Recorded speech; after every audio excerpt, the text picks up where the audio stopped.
On May 17th, 1977, the first Chuck E. Cheese location opened its doors. Hello and welcome to At the Coffee Pot. I am your host, Brian, and today we're talking about Chuck E. Cheese.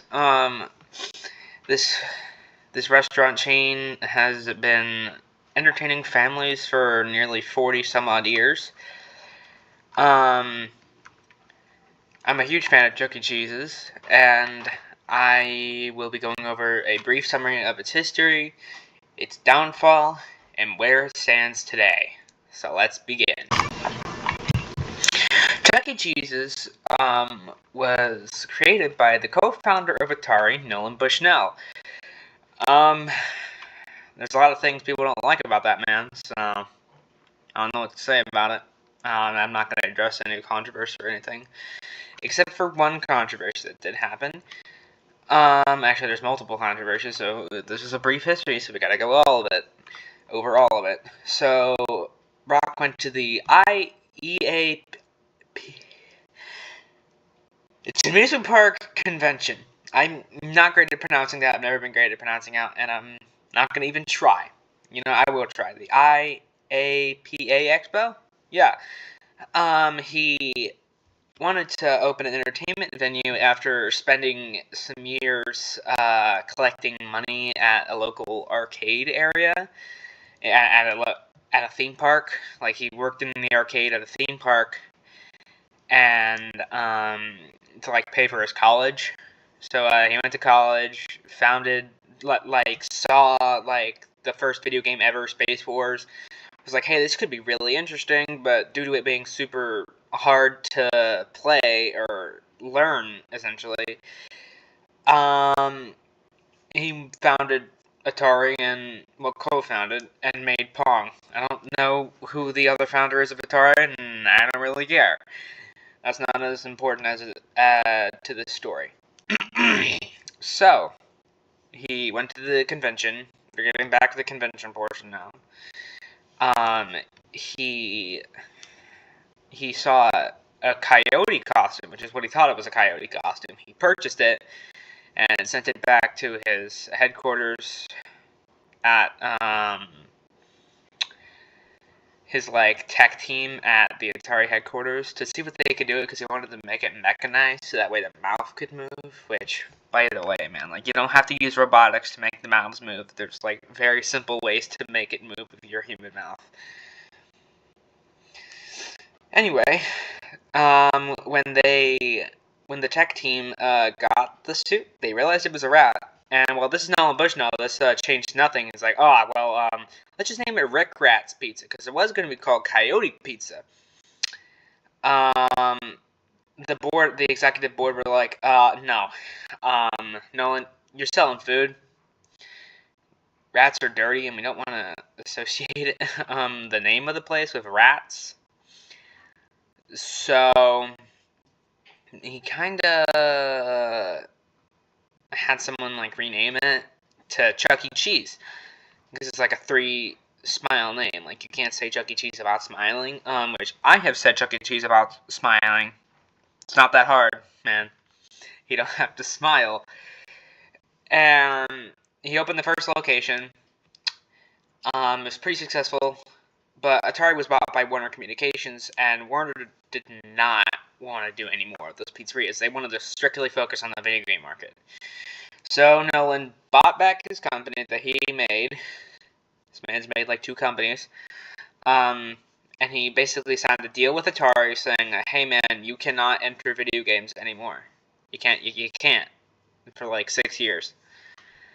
So Chuck E. Cheese's start popping up left and right all over the country. In fact, their second location was, I think, was made from an abandoned grocery store, but it was too big that they had to have something to fill that space. So their solution was, hey, let's make a giant hippo animatronic, a little lounge area, which I don't know if this is a fun fact or not, but her, Dolly Dimples, that's the name of the character, her breasts were animated to heave up and down. Which is, wow, man. Just wow. Okay. Why are you giving me this information? Like, I don't want to know this about my beloved pizza rat. So it had a sign over it that strictly said that, hey man, this is for the parents. Like, maybe don't go in here. That didn't stop kids from going in there because, like, these employees do not care what you do. I've been to Chuck E. Cheese. Like, half the time the employees are sitting there at the prize counter watching TikTok. And it's not that fun anymore because I can literally go on my Nintendo Switch and grind Fortnite for 2 hours and then get bored of it. So anyway, that Chuck E. Cheese opened up, pretty successful. More Chuck E. Cheeses are opening up all across the country. This attracts Robert Brock, a hotel magnate who, I think it's called Magnate, who made, who, like, has a ton of Holiday Inns. And he's like, hey man, I want to make a pizzeria with you. Like, I think this is pretty successful, and, like, I'm a businessman. I'm great at food. Aaron Fechter was approached by Nolan to, like, buy his company, and Aaron Fechter was like, no. He believes in his creations, and thinks that they're gonna be more than just little robots that entertain pizzeria, like 5 to 10-year-old children. So, like, he was offered by Nolan twice to buy his company. He denied it. He was like, nah, man, I'm good. Go away. Because, like, he was afraid they're just going to reverse engineer it. And, like, I'm pretty sure Nolan would absolutely do that. He would absolutely reverse engineer it. So, he told, Brock about it. Like, Nolan told Brock about this kid. Like, oh man, he's got nothing on us. He's just making crappy robots in his garage. Like, the only guys that are making great stuff is me and Disney. Because Nolan wanted to actually work at Disney. To be like an Imagineer, but, like, they don't hire straight out of college. Which, like, I don't like Disney, man. Disney's kind of falling downhill. We're not gonna get into that though. So, Robert went to go see it, and he was like, whoa, this is great. It's like a gigantic company of like 500 employees, all building robots. You gotta watch out for cords, though. Like, who knows what they're plugged into. He went and saw there's a mattress in Fechter's office. And, like, I'm quoting Business Force here because we don't exactly know what they said. He said that in Business Force, he said, like, it's just easier to sleep here and then go home. Because, like, I gotta be here in the morning to open up a shop and everything.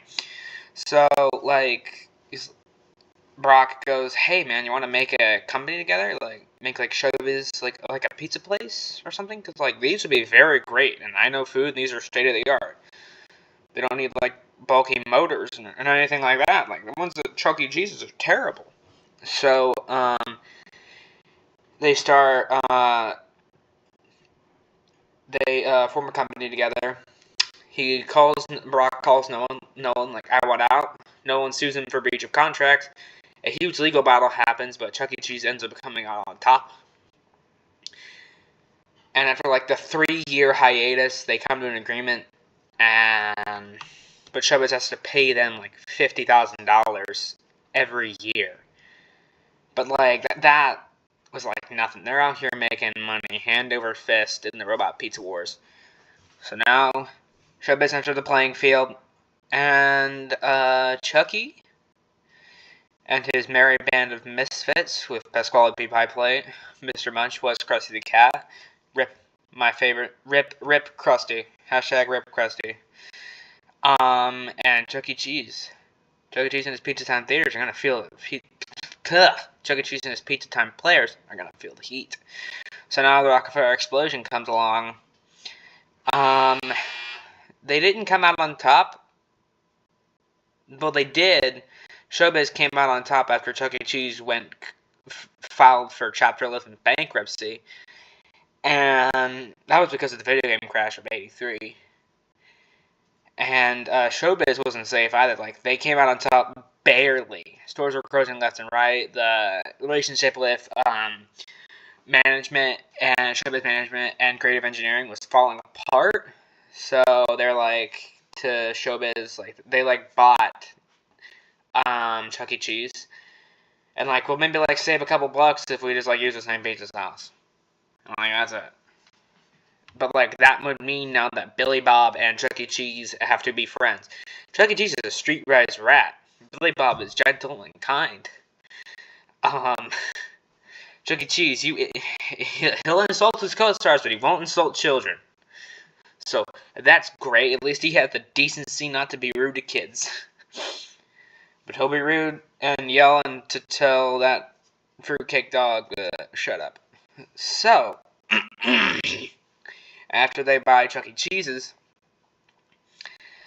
showbiz, like Aaron Fector is like, hey man, they keep wanting to use his character, so they want to completely buy his character off of him, and you know how that goes. So Aaron goes, no. So then they get rid of his characters, and what new characters did they choose? Well, if you know the history very well, like I do, they just put the skins of Rockefeller endoskeleton. They like took the Chuck E. Cheese skins and put them on Rockefeller endoskeleton skin, and then it just became completely Chuck E. Cheese's. That is called concept unification. In fact, I am playing some footage from concept unification. You are watching that now. It's the not cyberamic. It's the I actually don't know what to call these endoskeletons. I guess we're gonna call them Endo 01 from FNAF, I guess is what we'll call it. It's just like they're like doing diagnostics on this. Alrighty, so now we're talking about how Chuck E. Cheese is still staying alive and some of their controversies that have gone over the years. First off, we have the Pasquale's Pizza and Wings thing during COVID where they we're selling Chuck E. Cheese pizza on Grubhub and DoorDash. They should just go away for that. But anyway, now we're talking into the nostalgia and staying power. Last year in 2024, U2's, a very popular brand for creating their Five Nights at Freddy's merch, YouTuber figurines, and more, did a collab with Chuck E. Cheese where they released a classic Chuck E. Cheese plush that is 9 inches, which yes, I have bought. I spent $30 on this. And also modern Chuck E. Cheese. I also bought this.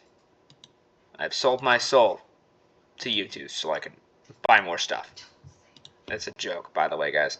And I also bought this, the Helen plush, which is okay, and I don't hate it. It looks fine. Best looking one out of them all is this one, the Munch one. Absolutely encapsulate that classic look. So this is all the YouTube stuff, and then we're going to get on to the weird. Recently, Chuck E. Cheese did a collab with Nike. With the help of Bull Airs, you could have spent $400 to buy Chuck E. Cheese themed shoes. And apparently they'd be completely different. In fact, you could have Pizza Time Theater Chuck inside the sole of the shoe. The reason why they were set so high is because, well, you can literally buy, they'll come different, basically. But the cheapest thing that I could afford was these, the heads. I didn't buy Jasper or Munch, I just bought the Chuck E. Cheese shoelace head, because who else would want to have shoelace heads of Chuck E. Cheese? You can either buy the 3-pack, that's $35. That's actually in stock right now, according to Google. I don't know how legit that is. And you could just literally buy a 2-pack of just Chuck, which is what I bought. I spent like $20 on this. This is what the 3D model looks like. It has a piece of pizza and a little ticket on the back of it, which I think is fun. These look great. I love it. You could have also spent $400 on this Chuck E. Cheese themed varsity jacket, which here's an in-person photo of it from TikTok, which I actually really like this, but the bow tie is a little bit too small for me. But let's be real honest here. I could buy a red varsity jacket and some fabric paint and make it myself. And fabric paint is machine washable. It doesn't it doesn't leave, but it will just like fade. It doesn't get off at all. It just will fade into the fabric. I think the cheapest thing you could buy right now of the clothing items is this t-shirt. Speaking of t-shirts, Spencer's and Hot Topic for a limited time, well, not for a limited time, you could probably still buy those, actually had Chuck E. Cheese t-shirts. In fact, I have this one. Let me find a better image of it. There we go. I have this one. And then there's another one. So, yay, we're going to go on a little bit of a searching spree for it. Yay! Oh, I have this one on my Amazon wish list. Here we go. And I have this one. So, yeah. These are like some of them. This is some of the merch that you could buy. Alright, so now we're at the end of the episode. In recent years, Chuck E. Cheese has filed for bankruptcy multiple times. The ticket muncher, which they don't use that anymore now, because it was eating a woman's hair. The fidget spinner thing that weighs like 2,000 pounds and can tip over easily crushed a girl. I'm not making that up. That actually happened. And there's just a ton of bad stuff happening at Chuck E. Cheese's lately, so it's not hard to avoid a Chuck E. Cheese. I do it every day. So, part of the reason why they are still staying alive is because they're playing into nostalgia. They're now doing what every band is doing. They're getting at you with nostalgia. Disney, Nickelodeon, Cartoon Network, they're doing that all. Now Chuck E. Cheese is on that bandwagon. They released plushies and stuff strictly for, like, I guess you could say it's for adults, but it's also for kids, I guess. I mean, I don't know what kid these days knows who Chuck E. Cheese is. It's mainly millennials and Gen Zers who are going to know who Chuck E. Cheese is these days. In fact, I am a huge fan of Chuck E. Cheese. In fact, I have built cosplay heads. I have an animatronic-themed cosplay head, a fursuit head of him, and a mascot suit. The fursuit head is based off of, like, Chuck E. Cheese as, like, a person, and the mascot suit is based off mascot. It's based off, like, the mascot suit. Alright, guys. I hope you enjoyed this second episode of At the Coffee Pot. I am your host, Brian, and I'll be seeing you guys in the next one. Don't forget to smile.